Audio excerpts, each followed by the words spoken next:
गुरु माँ के चरणों में सादर प्रणाम। माँ भगवती के चरणों में सादर नमन।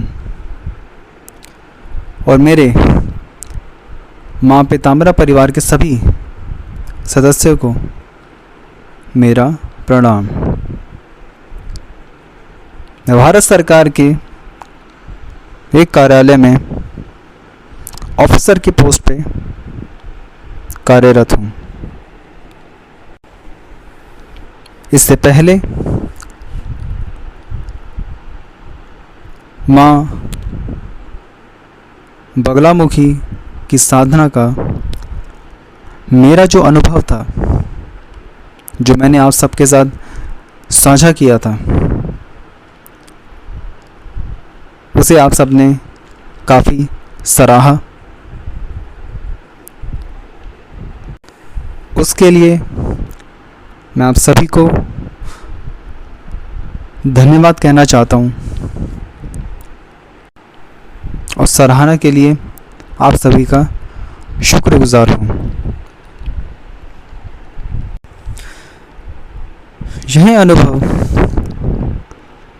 आप सभी को भक्ति की प्रेरणा देने के लिए बताए जाते हैं। यह एक डूबते हुए को तिनके का सहारा मिलने भांति होते हैं। जहां आपको लगे पता नहीं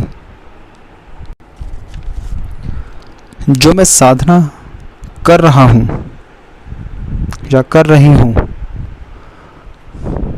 वह सफल हो भी रही है या नहीं,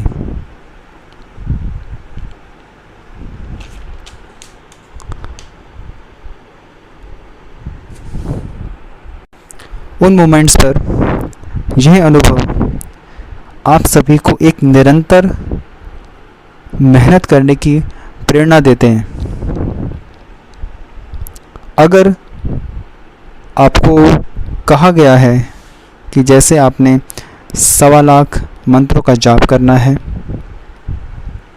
या फिर 1.5 लाख मंत्रों का आपने जाप करना है, या फिर 21 दिन 51 माला की आपने साधना करनी किसी भी शक्ति की या महाशक्ति की, तो यह ज़रूरी नहीं है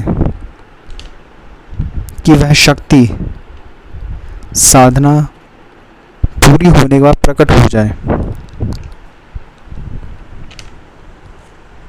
या फिर आप 21 दिन 51 माला साधना करें तो आप लोग लगातार सोच रहे हैं या एंटिसिपेशन आप कर रहे हैं कि वह शक्ति आपके सामने खड़ी हो जाएगी, आपको वरदान देगी, वचन देगी, ये होगा वो होगा। ये एक कैसल से नियर हवाई किले बनाते हैं।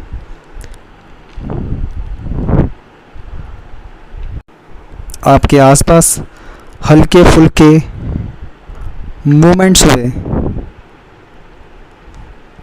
कमरे के अंदर, पर वह शक्ति प्रत्यक्ष रूप से आपके सामने नहीं आई।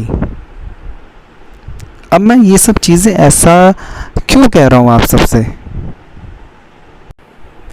क्योंकि हर किसी इंसान का, हर किसी साधक का अपना अपना एक आध्यात्मिक स्तर होता है। किसकी स्पिरिचुअल अपलिफ्टमेंट कितनी है वो हर इंसान के लिए अपनी अलग अलग है। कौन किस स्तर पर है ये कहना बहुत मुश्किल है। शायद गुरु बेहतर जानते हैं, या फिर वह शक्ति या महाशक्ति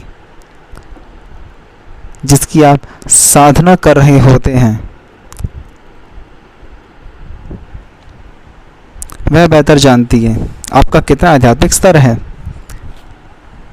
इसीलिए कुछ की साधना जो है वो बहुत ही जल्दी सफल हो जाती है, और कुछ साधकों की जो साधना होती है कुछ वक्त के बाद सफल होती है। यह आपका तपोबल है जो उस शक्ति और महाशक्ति को आपकी तरफ अट्रैक्ट करता है, आकर्षित करता है। इसलिए आप मेहनत करिए कि वो शक्ति भी आपके पास आने के लिए विवश हो जाए। हर शक्ति चाहती है उसका साधक एक समर्थवान हो, एक डिजर्विंग साधक हो।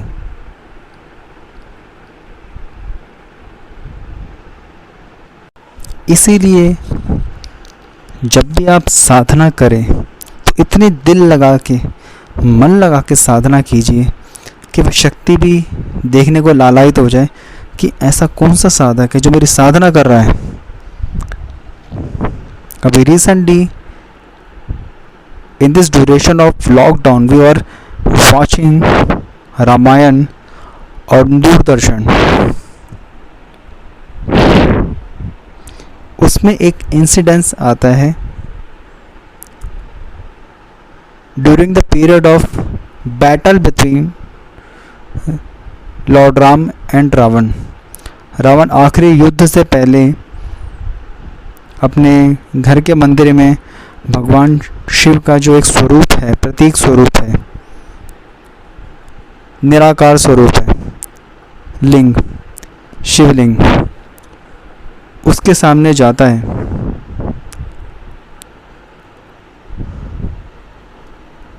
और जाकर कहता है कि यह शक्तियाँ जो आपने मुझे प्रदान करी हैं, वह शक्तियाँ मुझे कोई खैरात में नहीं मिली हैं। मेरी तपस्या और मेरी तपोबल के कारण आप विवश थे मुझे वो शक्तियाँ प्रदान करने के लिए, जिसका मैंने इस्तेमाल किया और भोग किया।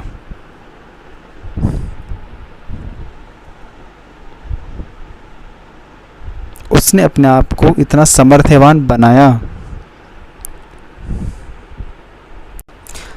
इसलिए जब हम साधना में सफल नहीं होते तो कई बार हम लोग इंट्रोस्पेक्ट, खुद का करने की जगह, अपनी कमियों को एनालाइज करने की जगह कई बार अपने गुरु पर ही संदेह करने लग जाते हैं।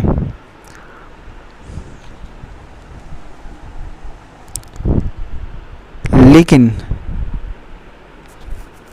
हम ये इंट्रोस्पेक्शन नहीं करते कि कहीं गलती हमारी तो नहीं, क्योंकि जो विधि से आप साधना कर रहे हैं उसी विधि से कोई और भी साधक है जो साधना कर रहा है और उसको सफलता मिल रही है। तो जब दूसरे को सफलता मिल रही है तो हो सकता है ना कहीं हमारी साधना में कोई कमी रह गई हो।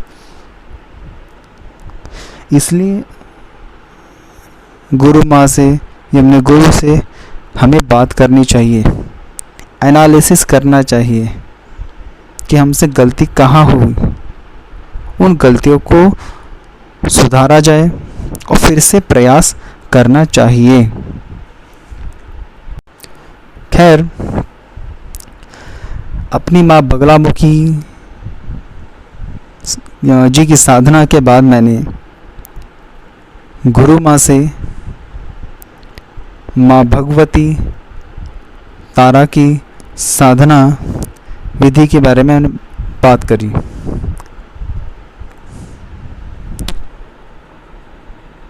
In that duration, I watched a video on YouTube.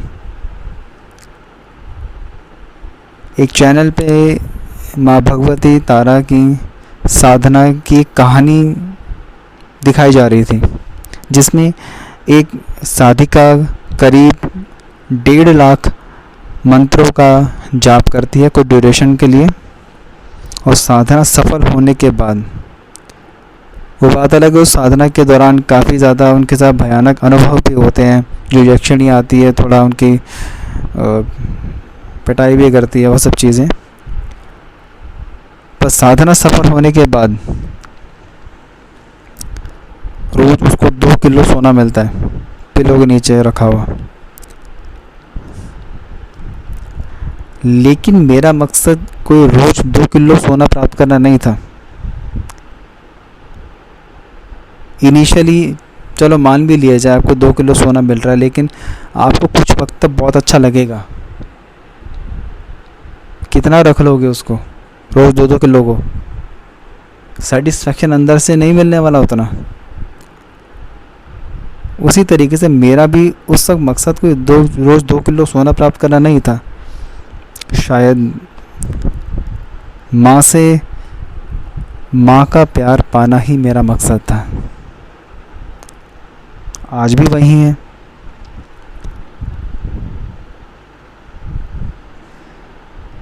ऐसा कहा जाता है कि इंसान जब भगवान से कुछ मांगता है तो शायद अपनी एक सीमित सोच के तहत जितना वो सोच सकता है वो उतना ही उनसे मांगता है, लेकिन कभी असली चीज़ वो मांगता ही नहीं है। इसलिए आप जब साधना करते हैं, माँ भगवती की आप साधना भी करते हैं या जिस किसी भी शक्ति की साधना करते हैं, तो आप उन सब पे सब कुछ छोड़ दें। माँ पे तो खासकर सब कुछ छोड़ दें, क्योंकि माँ तो माँ है, अच्छी तरह जानती है आपकी लाइफ में क्या चल रहा है, आप किस दौर से गुज़र रहे हैं, आपकी इसको क्या ज़रूरत है। माँ को बताने की ज़रूरत नहीं है। माँ का वो आपकी दिल से जो कनेक्टिविटी रहती है ना, माँ को सब पता होता है। एक चीज़ और है, माँ के लिए माँ शब्द हमारे मुंह से निकले, ये भी माँ के आशीर्वाद के बिना पॉसिबल नहीं है। ऐसा सौभाग्य हर किसी को नहीं मिलता। हमारे देश में ऐसे कितने होंगे जिन्हें यह तक ज्ञात नहीं है कि वो कर क्या रहे हैं। कई बार भगवान को ही कितना ज़्यादा बुरा कह देते हैं। इसलिए माँ भगवती को आप सच्चे मन से जब दिल से पुकारते हो ना माँ, तो ये जो भावनाएं हैं ये भी उनकी कृपा के बिना पॉसिबल नहीं है। इसीलिए रामायण का प्रसंग था जिसमें हनुमान जी भगवान राम से जब कुछ मांगते हैं भगवान के कहने पर, तो उनसे वो उनकी भक्ति ही मांगते हैं, क्योंकि वही एक ऐसी चीज़ है जो उनकी मर्ज़ी के बिना पॉसिबल नहीं है। धन दौलत सब कुछ मिल जाएगा, कनेक्टिविटी हमेशा पॉसिबल नहीं है। ये सब बातें जो आपसे मैं कह रहा हूँ ये सब अनायास ही मेरे मन से निकलती जा रही हैं। खैर मैं आगे बढ़ता हूँ। मैंने हमारी परम पूजनीय गुरु माँ से अनुरोध किया था कि आप मुझे माँ भगवती तारा की साधना की दीक्षा दीजिए। गुरु माँ ने आज्ञा प्रदान करी कि ठीक है आप कीजिए। तो उस दौरान हम अलग तरीके से डिस्कशन भी हमारी होती थी। एक हमारी साधना जगत की एक काफ़ी महान हस्ती हैं, एक महात्मा है, पुण्यात्मा नारायण दास श्रीमाली जी। उनके बारे में उनकी जो साधना की विधि थी माँ तारा की, उनका जो तंत्रोक्त विधि थी, एक काफ़ी तीव्र मंत्र थे। तो डिस्कशंस हमारी होती रहती थी गुरु माँ से कि माँ गुरु ये कैसे कैसे होता है, इसकी विधि क्या चीज़ है। काफ़ी ज़्यादा डीप नॉलेज है हमारी गुरु माँ को। वो खैर आप पे डिपेंड करता है कि आप किस तरीके से माँ से ज्ञान प्राप्त कर पाते हैं। खैर मेरी सामग्री पहुंची और जैसे ही सामग्री मेरी पहुंची उसी ड्यूरेशन में मुझे एक ऑफिशियल ऑर्डर आता है कि मेरी 47 दिन की ट्रेनिंग है एक जगह पर, मुझे वहाँ पे जाने का ऑर्डर आता है। मैं गुरु माँ से बात करता हूँ तथा अपने साथ में जाप करने के लिए माला साथ में ले गया और यंत्र भी अपने साथ ले गया था। जहाँ मैं स्टे करता था वहाँ पर ही मैंने अपने रूम में बैठ के मैं जाप किया करता था। जहाँ हमारा ट्रेनिंग सेंटर था वहाँ पर माँ का एक शक्तिपीठ भी था।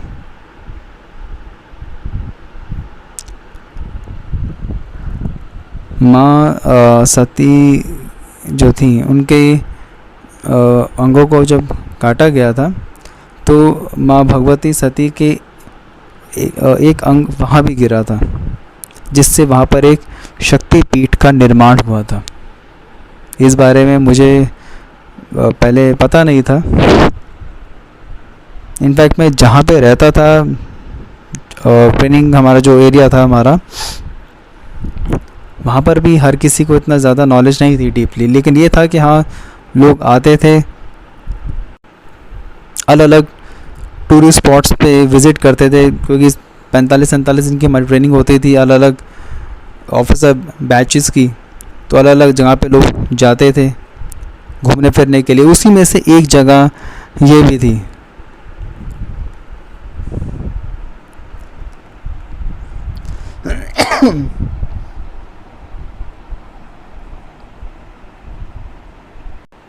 तो मुझे ये बताया गया था कि एक फेमस मंदिर और टूरिस्ट स्पॉट है। I went there alone. अचानक ही मन में एक बार भाव आया कि चलो यार चलते हैं। तो मैं वहाँ पे गया। करीब करीब 80-90 किलोमीटर का जो सफ़र था और 2 से 2.5 घंटे का बस की जर्नी थी वहाँ की। और वहाँ पे गया तो माँ की कृपा से बहुत ही खुले दर्शन हुए। मैंने माँ से वहाँ पे प्रार्थना करी कि आपके दर्शन से जो आपका जो मुझे आशीर्वाद मिला है वो मेरे साथ साथ मेरे माता पिता, मेरे परिवार को, मेरी जो गुरु माँ हैं उनको, और मेरे जो माँ पिताम्बर परिवार के सदस्य हैं उन सबको आपका आशीर्वाद प्राप्त हो।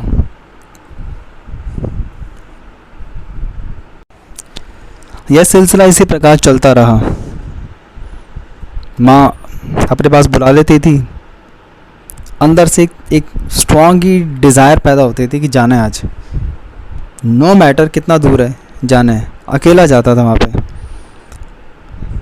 ट्रेनिंग के जो आखिरी दिन था मेरा, तो उससे एक दिन पहले एक मुझे काफ़ी फेमस टूरिस्ट प्लेस पे विज़िट करना था।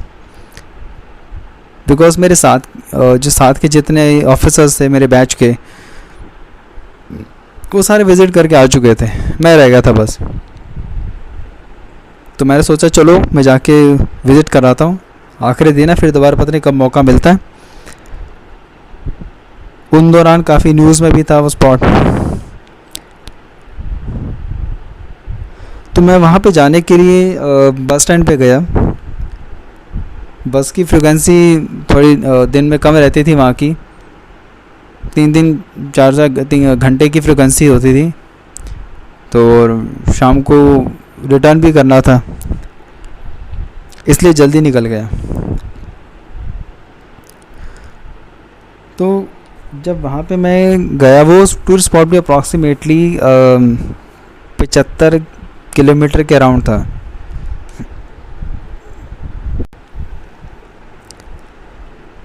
बस स्टैंड पे पहुंचा तो जहाँ जाके पता चलता है कि जो बस है वो टूरिस्ट स्पॉट की करीब 10 मिनट पहले निकल चुकी है वहाँ से।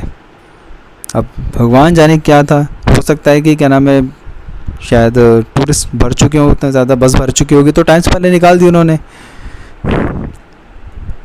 अब 10 मिनट पहले बस निकल चुकी थी। तो अब मुझे लगा यार थोड़ा बहुत मुझे निराशा हुई इस चीज़ की।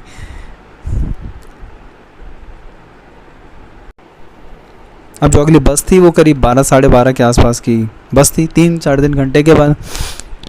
तो अब मैं वहाँ से फिर जाने लगा कि चलो घर चलते हैं वापस, अब आज का प्रोग्राम कैंसिल हो गया। तो जब मैं वहाँ पे रिटर्न कर रहा था तो एकदम से क्या होता है, एक बस का ना काफ़ी तेज़ हॉर्न बजता है। मैं पीछे मुड़ के देखता हूँ तो वो मैं देखता हूँ कि वहाँ पर वो बस खड़ी है उस शक्तिपीठ पे जाने के लिए। तो वो देख के मैं थोड़ा हंसता हूँ और मैं माँ का इशारा समझ जाता हूँ। तो समझ गया कि चलो माँ की आज्ञा है। मैं बस में चढ़ गया कि आज माँ ने बुलाया तो चलो। आज 10 मिनट पहले बस निकाल दी माँ ने और जाने लगा तो वहाँ पे बस खड़ी है। इसीलिए मैं बस में चढ़ गया। अब उस दिन क्या था कि उस शक्तिपीठ के वहाँ पे पहुँचने के लिए मंदिर में 2 तरीके के रास्ते बने हुए थे। एक है कि करीब करीब आप लोग 2500 की अप्रॉक्सीमेटली सीढ़ियाँ हैं, या तो आप सीधा वो सीढ़ियाँ चढ़ के जाओ ऊपर पहाड़ पे तो दर्शन पॉसिबल है।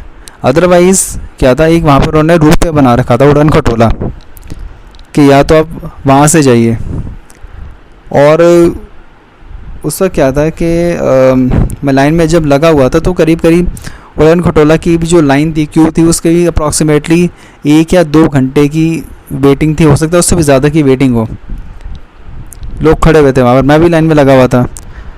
तो अब क्या होता है कि इतने में ना वहाँ के जो रोप वे की जो टीम थी वहाँ पर, मैंने जो मैनेजमेंट थी उनकी टीम का एक मेंबर आता है ना, उसकी नज़र मेरे पे पड़ती है तो वो मेरे पास आता है।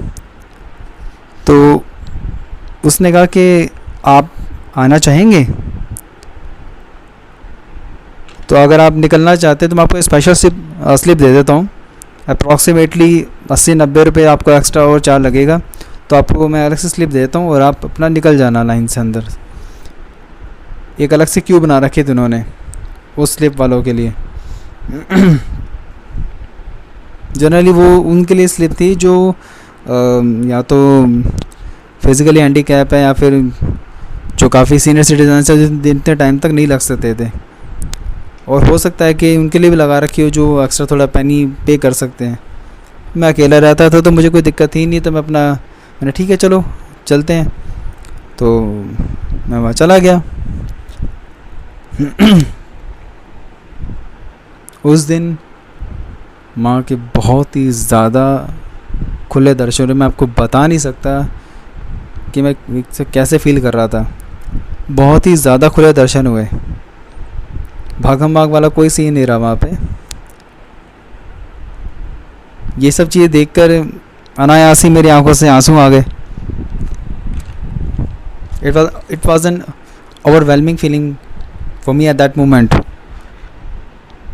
मन में भावनाओं के हिलोरे उमड़ रहे थे। दर्शन किए और वापस लौट आया। अच्छा, अब एक चीज़ और थी कि जो हमारी जो ट्रेनिंग की जो ड्यूरेशंस थी, इन 47 दिनों के जो सफ़र था, उस दौरान हमारी कई एक्स्ट्रा करिकुलर एक्टिविटीज़ रहीं, स्पोर्ट्स की हमारी एक्टिविटीज़ रहीं। उन सब में मैंने पार्टिसिपेट किया। माँ की कृपा से मुझे मेरे बैच का लीडर बना रखा था वहाँ पे। माँ की कृपा के बिना पॉसिबल नहीं था ये सब कुछ मैनेज करने के लिए। तो उसके कुछ विनर्स अनाउंस होने थे लास्ट डे पे। It was the valediction day, जब वहाँ पे सर्टिफिकेट, ट्रॉफीज, प्राइजेस मिलते थे। माँ के आशीर्वाद से उस दिन मुझे 5 अवार्ड्स मिले, जिसमें 3 ट्रॉफीज़ थी और 2 मेडल्स थे। ये सब चीज़ें मैंने गुरु माँ को पिक्स भेजी इसकी इमीडिएटली जब ये ट्रॉफीज़ मैंने कलेक्ट करी। बस एक अवार्ड मेरा मिलना रह गया, वो भी शायद मुझे उसका काफ़ी मलाल था। इवन जो वहाँ के फैकल्टीज़ थे उनको भी इस चीज़ का मलाल था। वो अवार्ड था best officer of the batch का। जो 2-4 नंबरों से मैं रह गया था वहाँ पे, मार्क्स मिलते थे वहाँ पे उसके अंदर। लेकिन आज भी वहाँ की फैकल्टीज़ है जिनको ये उम्मीद थी कि मैं ही उस बैच का बेस्ट ऑफिसर था, तो वो आज भी मुझे वही रिकॉग्नाइज़ करते हैं कि this was the person who was the best officer of the batch इस मूवमेंट पे। तो हालांकि मुझे अवार्ड मैं जीत नहीं सका, पर कोई बात नहीं।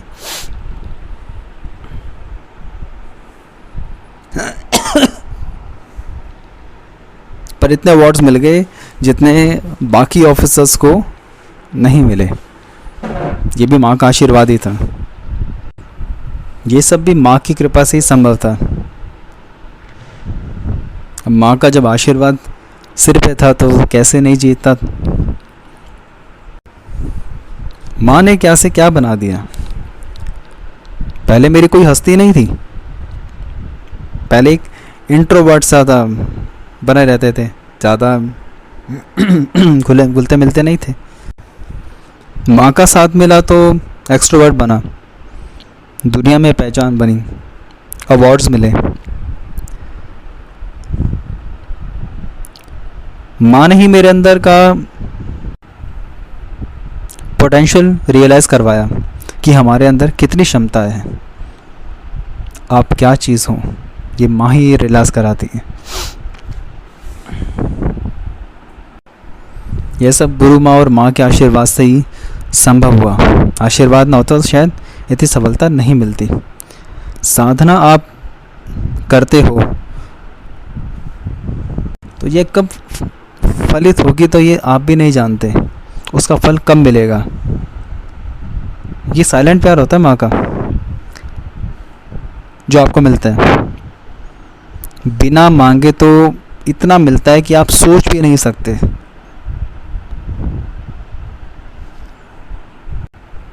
ये तो आपको तय करना होता है कि आप भगवान से क्या रिश्ता रखना चाहते हैं,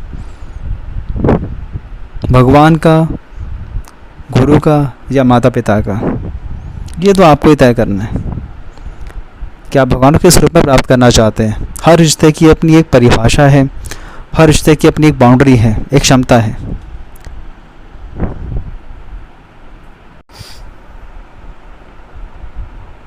वो आप तय करते हैं, भगवान तो बस उस रिश्ते में ढल जाते हैं। परंतु माँ बाप और संतान का जो संबंध है उसकी कोई सीमा नहीं होती है, यह असीमित है। वहाँ तो जब प्यार लुटता है तो वो बस लुटता ही है प्यार। आप मेरी फीलिंग समझ सकते हैं क्योंकि आप में से कुछ साधक और साधिका पेरेंट्स भी होंगे। आप लोग किस तरह से अपने बच्चे को प्यार करते हैं, किस तरह से अपने बच्चों पे प्यार लुटाते हैं। क्या यह सीमित है? यही रिश्ता माँ भगवती का अपने साधकों के साथ भी होता है, या फिर उस शक्ति की, जिस शक्ति की आप साधना कर रहे हैं। इसे जब भी आप साधना करते हैं किसी भी शक्ति की तो पूरे दिल से साधना करें, उस शक्ति से बिल्कुल प्रेम भाव से आप साधना करें। आप क्या दे सकते हैं उस शक्ति को? मंत्र जाप और अपना प्यार, आपकी भावना, उससे तो प्रसन्न हो कि वो आपको देती है जो भी आप की कामना हो या फिर मनोवांछित फल या वचन, वो शक्ति आपको वही प्रदान करती है। शक्ति आपका मस्तिष्क पड़ती है जब आप साधना करते हैं कि आप जो उनसे शक्तियाँ प्राप्त करेंगे, आप उन शक्तियों का किस तरीके से इस्तेमाल करेंगे। इसलिए जब आप साधना करते हैं तो ज़्यादा से ज़्यादा उस बारे में मत सोचा कीजिए कि हम मैं साधना करूँ तो क्या से उसके बाद क्या से क्या करूँगा, मेरे घर में क्या क्या दिक्कतें हैं। वो शक्ति अच्छी तरह जानती है, उसको ये भी पता है सॉल्यूशन किस तरह से कैसे निकालना है उन प्रॉब्लम्स का। इसलिए आप पूरे दिल से सिर्फ अपना काम करते रहिए और जब संख्या के पीछे मत पड़िए। ना ही जाप पूरा होने के बाद अगर आपको सफलता नहीं मिलती है, शक्ति सामने नहीं आती, तो आप निराश मत होइए, अपना कर्म करते रहिए करते रहिए। कब वो शक्ति आपके सामने आएगी आपको खुद भी नहीं पता। आपके काम कैसे कैसे बनेगा वो खुद भी नहीं पता उस बारे में। आप बस अपना काम करते रहिए। बस यहीं पर मेरा इस अनुभव को समाप्त करता हूँ। इसको फ़िलहाल अभी कामना करता हूँ कि आप सभी की साधना में आप सबको सफलता मिले। बस अनुभव के पीछे मत भागिएगा। जब आप उस स्तर पे पहुँच जाएंगे तब आपको अनुभव इतना ज़्यादा इम्पोर्टेंट नहीं लगेगा, जो शायद अभी आप लोग फील करते हो कि हाँ शक्ति मेरे आसपास है, अनुभव हुआ मुझे। बस प्रेम भाव से आप साधना करिए।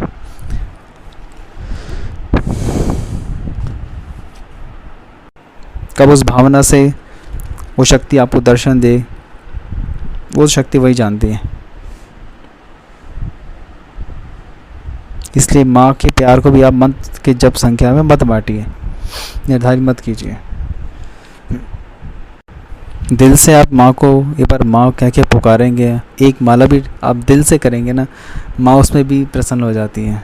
नहीं भावना है पीछे जाप करने के, तो 1 करोड़ का भी आप जाप कर लीजिए, आपका तपोबल बढ़ता रहेगा उससे।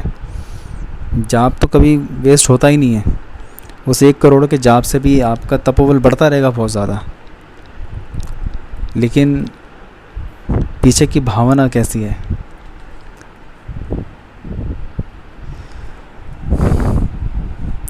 शक्तियाँ इसी भावना से पहचान लेते कि वेदर द साधक इज़ डिज़र्विंग और नॉट। बस ये भावना त्याग दीजिए। जब कभी सफलता मिलेगी पता भी नहीं चलेगा, सफलता अचानक ही मिलेगी। आपने इतने बहुत सुने होंगे, उनको सफलता अचानक ही मिली। कोई ऐसा नहीं था 21 दिन 51 माला आपने करा तो सफलता मिल गई। सफलता वो लोग करते रहे और अचानक ही सफलता मिली। खैर, इस अपने अनुभव को मैं यहीं समाप्त करता हूँ। फ़िलहाल ये मेरा पार्ट 1 है। इसके बाद मैं कुछ और मेरे अनुभव आपके साथ साझा करूँगा, शेयर करूँगा अगला पार्ट बनाकर। और बहुत ही जल्दी मैं गुरु माँ को वो अपना पार्ट भी मैं भेजूँगा। फ़िलहाल गुरु माँ के चरणों में सादर प्रणाम करते हुए, माँ भगवती के चरणों में सादर नमन करते हुए और मेरे माँ पितामरा परिवार के जो सदस्य हैं, आप सभी के सुख शांति की कामना करते हुए, सफलता की कामना करते हुए आप सभी को मैं प्रणाम कहता हूँ। धन्यवाद।